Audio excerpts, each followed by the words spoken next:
This video is sponsored by the Alapin Gambit. Right.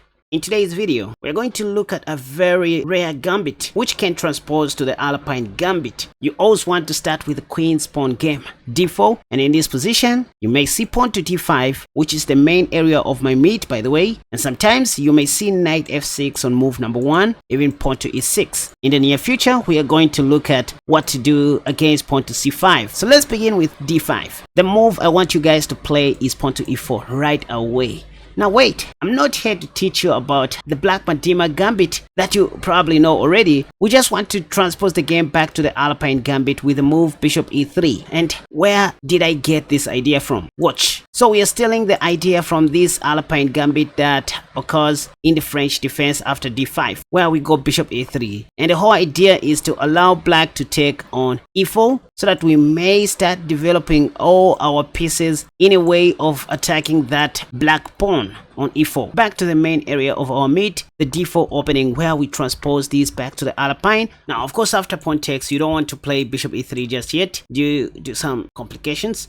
You want to start attacking right away. Remember, this is a gambit, so think of attacking moves first. Knight c3, wanting to get back that pawn. In this position, most of your opponents are going to play knight f6. And this is when you go bishop g5. You still want to take that knight and get back your pawn. By this time, your opponents are going to play bishop f5. After which, you can safely take that knight, and after ef, you go queen e2. You still want to get back that pawn. And as you might have noticed, what we've been doing all this time is developing our pieces in the name of attacking this misplaced pawn. That's all about this gambit, by the way. If black thinks the d4 pawn is free, guess what? There's a little tactical combination here which may land you in jail, beginning with the move queen b5 check, attacking three things at once. This gambit should not be underrated. By the way, this is now called the Von Popiel Gambit. Don't know how to pronounce that. Bishop d7 is what most people are going to play because they don't want to lose their light squad bishop. And now you simply take on b7. The rook on a8 is under attack. If black plays bishop c6, guess what? You don't even have to take the c7 pawn. You just go bishop b5, pinning that bishop to the king. Now the bishop can't take the queen. Just to show you what may happen after bishop takes, you simply have knight takes, and there's nothing much black can do. You have this coming, the rook is about to die, bishop b4 check or queen b4 check won't help due to pawn to c3. Worse off, if queen takes b2 is played, you have knight takes c7. Now it is the queen that is going to die, so they better not do that. What else can they do? The queen is under attack, maybe queen b6, but still you have knight takes c7 check. If king d8, you can even castle long with tempo. Now you are attacking the king. Seeing some people playing bishop d6 here, but you can just oversimplify the game as follows: queen takes, pawn takes, knight takes rook, and after something like king e7, you go knight takes b6. In this position, you have three passed pawns, suffice to win the game. Just exchange as many pieces as you can, keep the pawns for the end game. That's a free hint. But wait a second. After black takes your free pawn on d4 and then you go queen b5 check, then that and this, instead of bishop c6, black may also try bishop c5. Never underestimate your opponent's attack. If you just go ahead and take what appears to be a free rook, you're going to lose your f2 pawn with check and probably lose the game. I don't know. So these are rare cases where you want to equalize material. Go queen takes e4, so that after queen takes, you simply take back. In this case, position is very much equal according to Stockfish, and you have equal number of material. You're just one move away from castling long. Perhaps after bishop b6, ensure that your f2 pawn is safe. If f5, you go knight c3. After castle short, you castle long, and everything is under control. Now this will just be anyone's end game, where the best tactician has to win. It all comes down to tactics at the end of the day. And this is to say, if your gambit fails to work, like in this situation, play chess. Simplify the game, go straight into the end game, and win by tactics. If you don't want to exchange queens just right away, I mean after black plays bishop c5, giving up their rook, play knight takes e4 instead of queen takes e4. This is okay because it guards the f2 pawn, and there's no any meaningful check anyway. Unless black really wants to exchange queens, they can play moves like queen b4 check, but trust me, in this position they'll play something like pap bishop c6, which appears to attack both your queen and your knight, and it looks like you are losing, right? But you have queen c8 check. Only sensible move for black is to play king e7, after which you take on c7 with your queen. How beautiful is that, you guys? If black plays knight d7, you can even grab a bishop. If you like what I do on YouTube, please subscribe to this channel. Remember, you are not doing it for me. You are doing it for the existence of this channel, or rather for this channel to survive. The more you subscribe, the more I feel motivated. Just wanted you to know that you are more important than a donkey that can't watch my videos.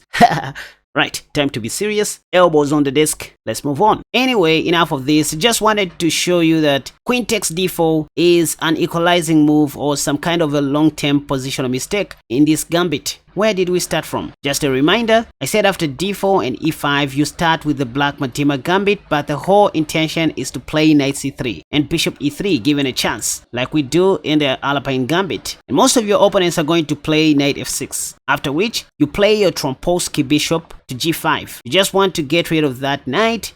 And after bishop f5, you first of all take, oversimplify the game and go queen e2. Yes, leaving this pawn as if it is a free pawn for grabs. But in the real sense, you just want to give a check and equalize material. At this stage, the game is equal, dead equal. That's what Stockfish says. And it is playable even in classical tournaments. But what if black doesn't take your free pawn on d4? Well, then they have to do something about the e4 pawn, because we are going to equalize material if they don't do anything about it. One move is bishop b4, just pinning the knight to the king so that we do not take on e4. But hey, that fails terribly due to queen b5 check. We are about to win that bishop. If knight c6 is played, guess what? It wasn't about the dark squared bishop. It was about the light squared bishop. So that's just a free bishop if you think about it. If knight takes a walk of shame, guess what?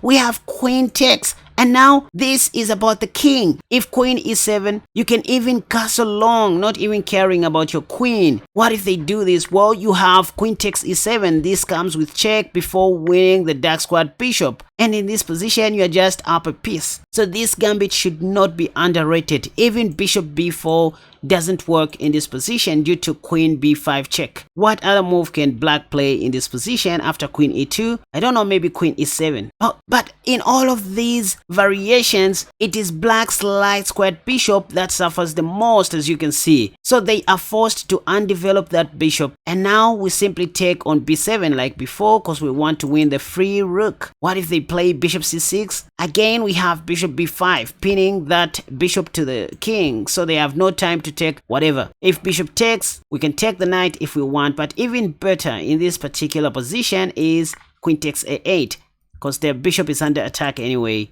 and we are going to win some material from here. So what if black plays knight c6? Just a desperado move in this position. Remember, we just played queen a2, so knight c6 comes. Okay, this time we don't have queen b5 check to harass the light squared bishop. But you know what? There's one tricky line that I would love to show you guys, even though I do not recommend playing this against strong players. First, my top recommendation here is castle long, but in bullet, you may try this as well. Knight takes e4. Looks like we're just giving up some material, but if this happens, just know this is checkmate. Double check.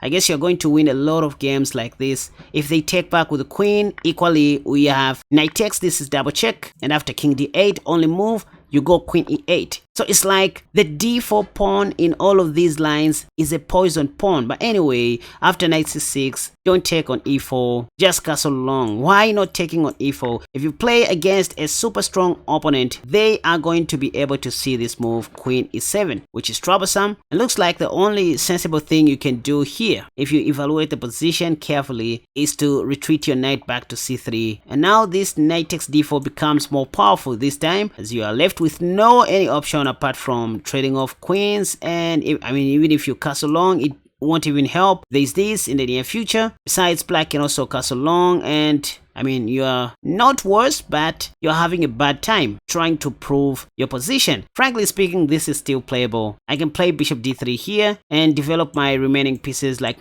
So forget about knight takes e4 if you're playing very strong opponents. Again, knight takes d4 doesn't work due to queen e3 this time, pinning the knight to the queen. If c5, you have bishop b5, and there are all these troubles. If they play something like bishop, you can't play bishop b5 check due to c6. That would be a sheer waste of time. time. Nevertheless, you have knight b5, putting more pressure on the pinned knight. Well, looks like they can do some tricks here, but you have queen takes b3, so that won't happen. And who knows, in this position, maybe black might just end up losing a piece. Look at this. There's nothing much they can do, honestly speaking. I mean, you even play something like pap to unpin your knight. This.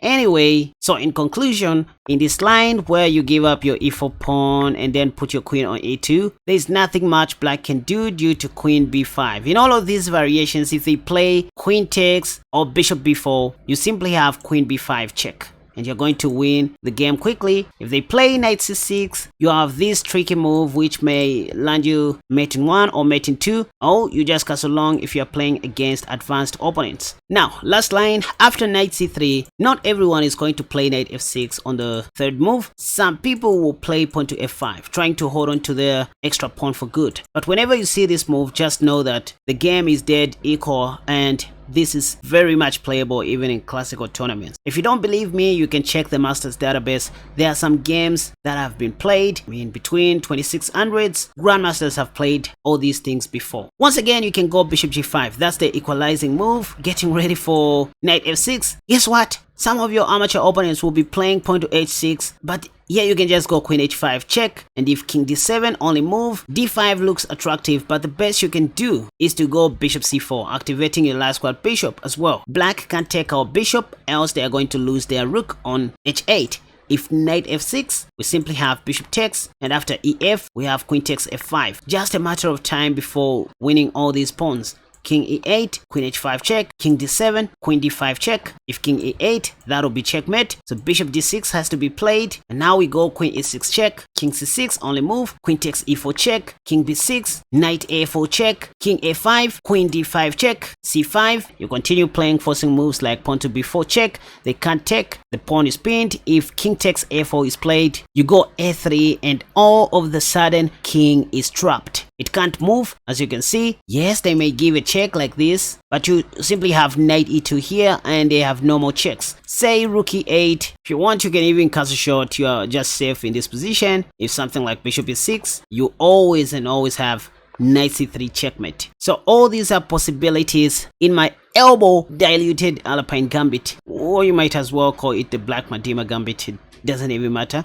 After pawn to f5 instead of knight f6, just go bishop g5. We saw that h6 is a blunder. If knight f6 anyways, you can take if you want, but no need to do that. You simply go queen d2. Why? Because you want to castle long as quickly as you can. Now if h6 comes, you simply want to take, and this will kind of leave black with many light square weaknesses, as you can see. So you can just castle long. You gave up a pawn for quick development, you guys. After bishop b4, you have knight ge2. Knights are supposed to be defending each other. Say knight c6, a3, you test the waters. If bishop takes, you can even take back with the knight. If bishop a5, you just unpin your knight like that, and you are safe. Castle short, you always start your attack with a move pawn to f3. Why? Because you want to build up, start pawn storming on the king side. If they take, well and good, you have queen takes f3 with more open lines. This here is one pawn. I mean, the f6 pawn and the f5 pawn are one, so material is technically equal, and you are way ahead in development. If they play rook e8 after pawn to f3 like this, look at all these weaknesses. What can you do? Knight f4 is one good move. If they take, you have queen takes. If they play pawn to g5, you even have moves like bishop c4 check first. Say king h7. This is what is going to be happening in most of your games. You go knight f d5. f4, I love queen d2, just provoking pawn to e3 so that I can go queen d3 check. And this is very bad. If king g7, I have h4, pap, or this. Another interesting move is pawn to b4 that attacks the bishop. If bishop b6, I go h4. If g4, I just take the f pawn. And this is all for today, you guys. Hope you enjoyed this lesson. Let me know what you think in the comment section down below. Once again, this study was inspired by the Alapin Gambit.